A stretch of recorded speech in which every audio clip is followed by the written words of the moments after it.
In this video, I will show you how to add social media links to your YouTube channel. First, you need to be logged into your YouTube channel. Then, click on your YouTube profile icon on the top right side and select YouTube Studio.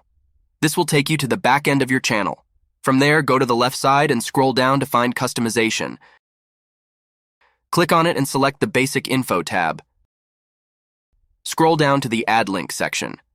For this example, I will add 3 of my social media links there. Select Add Link, then add the relevant social media profiles there. You will need to give it a title and URL. Not adding a URL or title will prevent you from saving the updated settings.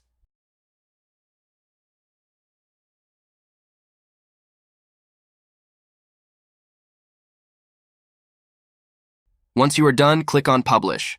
Now go to View Channel and your social media profile links will be displayed on your YouTube channel page. Click on the description area to see your full YouTube profile page. That is it. Thanks for watching.